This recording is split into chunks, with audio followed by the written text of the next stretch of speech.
샬롬 요한계시록 세미나 반드시 속히 될 일. 오늘은 계시록 6장 셋째인 28강입니다.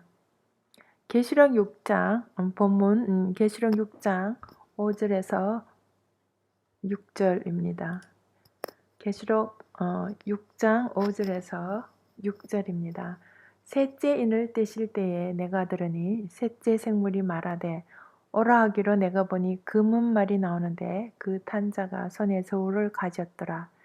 내가 네 생물 사이로서 나는 듯하는 음성을 들으니 가로되 한 데나리온의 밀 한 대요 한 데나리온의 보리 석 대로다. 또 감람류와 포도주는 해치지 말라 하더라. 네, 셋째 인이 떼었을 때 검은 말이 달리는 것을 요한이 보았습니다. 그럼 검은 말은 무엇을 의미하는가? 검은 말은 그 색깔부터가 희망적이 아니라 암담한 면을 보여주는 것 같습니다.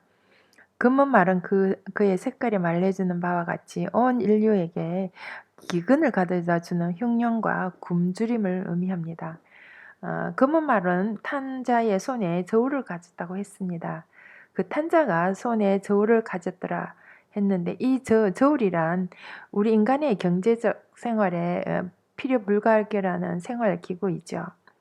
저울에 관하여는 잠언에서는 많은 교훈을 주고 있습니다. 잠언 16장 11절에서 공정한 간청과 명칭은 여호와의 것이요 주머니 속에 추돌들도 다 그의 지으신 것이니라고 하셨습니다. 이처럼 저울은 원래가 하나님께서 인간이 올바른 경제 활동을 위해 주신 것으로 말씀해 주고 있습니다. 저울은 우리의 경제 생활에 좋은 점도 있지만 반면에 속이는 저울로 정상적인 경제 생활을 어지럽게 하는 경우도 있다는 것을 보여줍니다. 속이는 저울은 여호와께서 미워하셔도 공평한 추는 그가 기뻐하시느니라고 말씀해주고 있습니다. 잠언 11장 1절이죠. 성경에서는 빈부의 격차를 분명히 말씀해주고 있으며 부자와 가난한 사람이 세상 끝날까지 함께 살아가야 한다는 사실에 대해서도 말씀해주고 있습니다. 또한 높은 사람과 낮은 사람에 대한 계급적 존재에 대해서도 언급하고 있습니다. 성경은 돈을 사랑함이 일만 악의 뿌리라고 돈의 위험성을 강조하고 있지만 반면에 하나님의 말씀에 순종한 자들에게는 재물의 축복을 주실 것이라고 약속을 하십니다. 그럼에도 이 말은 검은 말로 등장하고 있다는 점에서 인류에게 희망을 주는 계시가 아님을 우리가 알 수가 있습니다. 검은 색깔은 밝은 색깔이 인 것이 아니라 어둠의 색깔입니다. 검은색은 죽음을 상징하기도 하죠. 이 검은 말은 결국 인류들에게 배부름을 주는 존재가 아니라 흉년과 굶주림을 선사하기 위해 등장했다는 사실을 그 색깔로부터 볼 수 있습니다. 이와 같이 사실은 6절에서 네 생물들 사이에서 들려오는 음성을 통해서 보여주고 있는데요. 한 데나리온의 밀 한 대요. 한 데나리온의 보리 석 대로다라는 음성 그것입니다. 이 음성은 장차 검은 말이 등장하였을 때 이 세상에 임할 기근의 재앙을 경종하는 하늘의 음성인 것입니다. 한 데나리온은 노동자들의 하루의 품삯입니다. 그런데 그 돈으로 살 수 있는 식량은 밀로는 한 대, 보리로는 석 대라고 한 것입니다. 밀과 보리는 빵을 주식으로 만드는 재료인데 한 대의 밀을 가지고서는 온 가족의 하루의 끼니를 채울 수가 없다는 것이죠. 또한 이러한 표현은 화폐 가치가 폭락한 경제공황 상태에서 온 극심한 경제적 혼란을 의미해 주기도 하죠. 그러면 왜 이 같은 극심한 식량난을 겪게 되는 것입니까?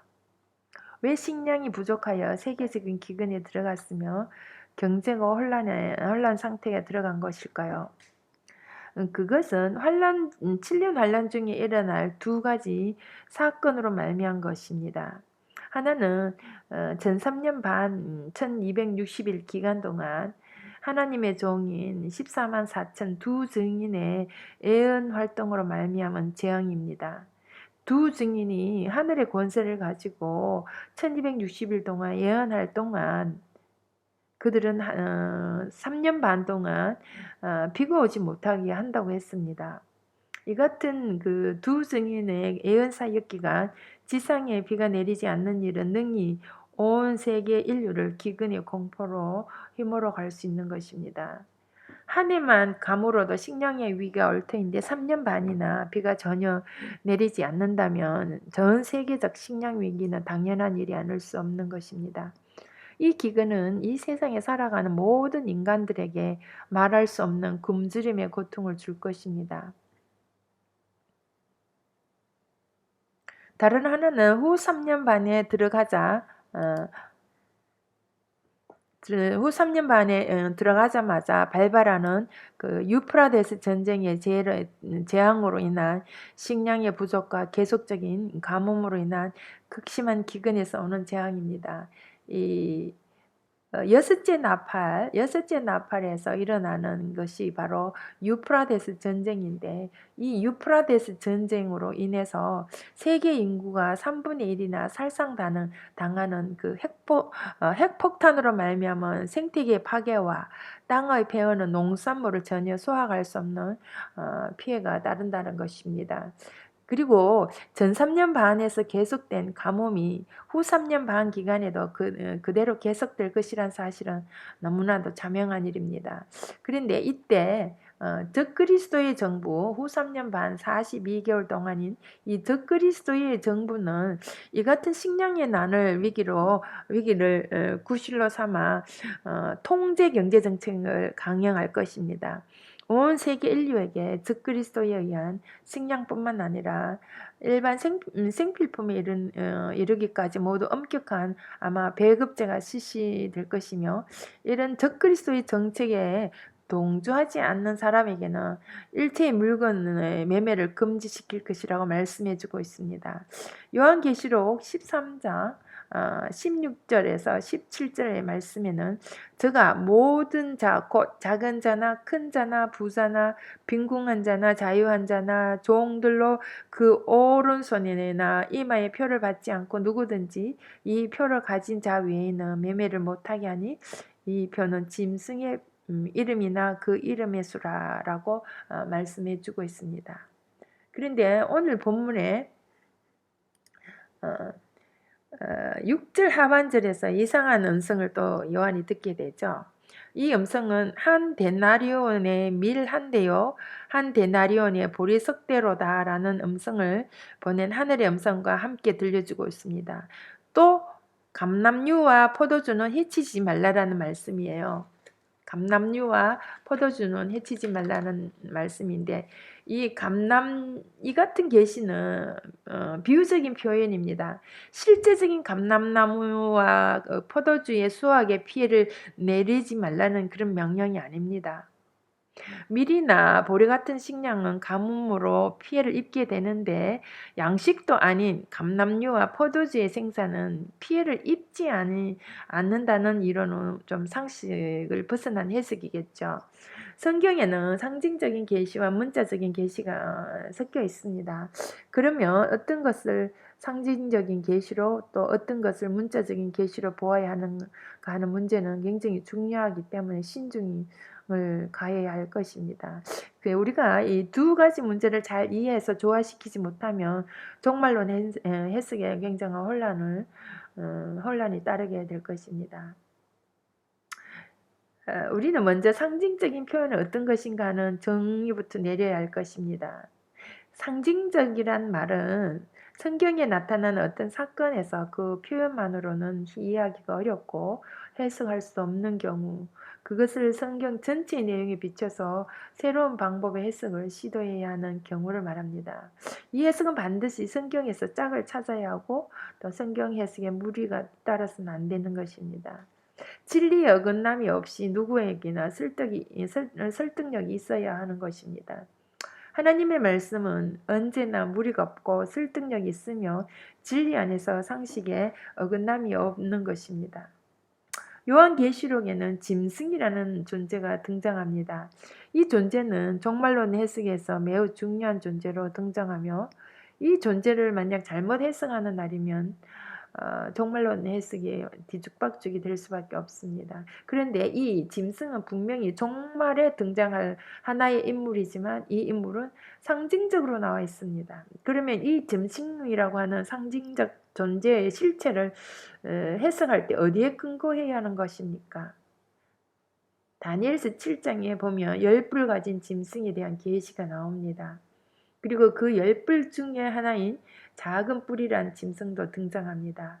이 짐승은 인류의 종말에 등장하여 세계를 지배할 왕으로 계시되고 있습니다. 그 10뿔이 작은 뿔을 그들의 왕으로 받아들여 섬기는 모습이 계시록 17장 12절에 13절에 나옵니다. 그래서 10뿔은 열왕이니 아직 나라를 얻지 못하였으나 다만 짐승으로 더불어 임금처럼 권세를 일시동안 받으리라. 저희가 한 뜻을 가지고 자기의 능력과 권세를 짐승에게 주더라고 말씀해주고 있습니다. 이 짐승은 신약 성경 데살로니가 후서 2장에 와서는 불법의 사람, 또 멸망의 아들, 불법의 자로 등장하는데 이들이 종말에 등장할 적그리스도인 것입니다. 이 외에도 실질적으로 해석해야 할 상징적인 표현이 여러 곳에 나오고 있는데요. 근데 만약 실제적인 수요나 표현을 상징적인 표현으로 오해해서 또 다른 해석을 시도한다면 다니엘서나 요한계시록은 그 전체가 상징적 해석으로 전락해버리고 말게 될 것입니다. 무천년주의자들의 해석이나 일부 전천년설의 경우 이런 방향으로 기울어지는 일이 허다합니다. 자, 그럼 여기서 나오는 감남류의 경우 무엇을 상징해주는 표현입니까? 감남류. 감남류는 감람나무에서 짜낸 기름을 말합니다. 이 기름은 성전 안에 저녁부터 아침까지 항상 켜놓는 등불의 기름으로 사용되는 것을 볼 수 있습니다. 출애굽기 27장 20절에서 21절이요. 그리고 이 기름은 곧 성령으로 상징해주는 해석을 할 수 있습니다. 고린도후서 1장 21절 22절에 우리를 너희와 함께 그리스도 안에서 경고케 하시고 우리에게 기름을 부으신 이는 하나님이시라고 하셨는데 이 기름 부음은 곧 성령의 세례를 의미해 주는 말씀입니다. 그러므로 성령으로 거듭난 성도 등과 기름을 준비하여 신랑을 맞으러 나온 흰옷 입은 무리를 가리키는 것입니다. 자, 감람류는 신랑을 맞으러 나오는 흰옷 입은 무리를 가리키고, 자, 그 다음 포도주는 무엇을 상징해 줄까요? 포도주는 하나님의 말씀을 상징합니다. 계시록에 나오는 음행의 포도주는 계시록 17장에 나오는 음행의 포도주가 있는데요. 이 음행의 포도주는 변질된 하나님의 말씀을 의미해주는 상징적인 표현입니다. 이사야가 외친 포도주가 있습니다. 너희 목마른 자들아 물러나오라. 돈 없는 자도 오라. 너희는 와서 사 먹되 돈 없이 값없이 와서 포도주와 젖을 사라고 했는데 여기서 포도주란 순결한 하나님의 말씀을 의미합니다. 그러므로 이 두 단어 감람류와 포도주는 성령과 말씀으로 무장하여 신부의 단장을 마친 흰옷 입은 성도들을 의미하는 표현인 것입니다. 이 예언의 말씀을 읽고 듣고 지킴으로 복받을 성도들 곧 이들입니다. 그런데 하나님은 이들에게 해치지 말라는 명령을 내리셨습니다. 종말에 이처럼 무서운 기근의 재앙의 날이 와서 모든 인류가 굶주림으로 고통을 당하고 짐승의 표를 받아야 식량을 매매할 수 있는 그 어려움 속에서 이들을 건져내시겠다라는 그런 약속을 말씀하는 것입니다. 이들은 이런 재앙을 받지 아니하고 하나님의 권능으로 이 같은 피해를 유월하게 된다라는 것입니다. 그러면은 이 기간에 보호를 받게 되는 이 자들은 누구일까요? 네, 짐승의 통치 기간인 후 3년 반 42개월 동안 하나님께서 하나님의 그 신부단장한 하나님 백성들은 이 기근과 어떤 굶주림에서 지켜주신다라는 말씀입니다. 그래서 감람류와 포도주는 신부 준비가 마쳐진 하나님의 백성들로서 이 후 3년 방한 기간에 하나님이 예비하신 예비처에서 보호함을 받는다라는 그 말씀입니다. 요한계시록 12장 6절에는 하나님이 예비하신 예비처소가 있습니다. 이 기간, 같은 기간 적그리스도의 통치 아래 있지만 그러나 하나님께서는 이 하나님의 백성이 기름과 포도주는 하나님이 보호하신다는 것인데 이들은 언제 어떻게 어떤 은혜로 이런 보호처에 들어갈 수 있었는가, 이것이 굉장히 중요한 전 이해이어야 할 것입니다. 이것은 두 정인이 후 3년 전 3년 반 1260일 동안 주의 재림을 외치는 주의 재림을 준비하라고 외치던 그 두 증인의 사역 기간 중에서 그 마지막 5개월 동안 하나님의 백성 믿는 자들에게는 모두가 통과해야 할 큰 환란이 일어납니다. 그 기간은 5개월이고 요한계시록 9장 5절에 9장에서 그 다섯째 나팔로서 일어나는 황충이화입니다. 이 황충이화는 이마에 입맞지 아니한 자 모두가 겪어야 할 시험이라는 것입니다. 이 기간에 이마에 입맞지 아니한 자들은 두 증인이 이마에 인을 맞았으니까 두 증인을 제외한 모든 그리스도인들은 반드시 통과해야 할 화입니다. 그런데 이 5개월 동안의 이 화는 굉장히 아주 조직적으로 적그리스도에 의해서 환란을 당하게 되는 기간입니다. 이 기간을 우리가 준비하기 위해서 이렇게 우리가 요한계시록을 공부하게 되는 것입니다. 그래서 이 요한계시록을 읽고 듣고 행하는 자는 복이 있다고 말씀하셨습니다. 요한계시록 1장 3절에서. 그래서 이 복은 어떤 것이냐? 5개월 동안 일어나는 황충이화를 무사히 믿음으로 통과할 수 있는 그 은혜를 우리가 준비할 수 있다는 것이죠. 그래서 이 5개월 동안의 황충이화를 우리가 무사히 믿음으로 통과한 자들에게는 하나님이 예비하신 예비처로 이렇게 옮겨지는 것입니다. 12장에 보면 하나님의 그 교회가 모든 시험을 통과한, 환란을 통과한 성도들이 하나님 예비하신 예비처소로 옮겨가는 장면이 12장에서 나오고 있습니다. 그리고 또 계시록 7장 15절에서 17절에서는 대환란의 날에 하나님에 의해 보호될 보호 장막의 모습이 나와 있는데 거기서는 말씀하시기를 저희가 다시는 줄이지도 아니하고 목마르지도 아니하고 해나 아무 뜨거운 기운에 상하지 아니한다라고 말씀해주고 있습니다. 이것은 후 3년 반의 대환란에서 건져내셔서 예비처로 인도하실 하나님의 특별하신 그 보호의 모습을 보여주는 것입니다. 장차 이 땅에는 금은 말이 등장합니다. 이 말이 등장하는 날 모든 인류는 극심한 가뭄으로 인한 기근과 또 핵전쟁의 여파로 찾아온 흉년 등으로 말할 수 없는 식량난에 봉착하게 될 것입니다.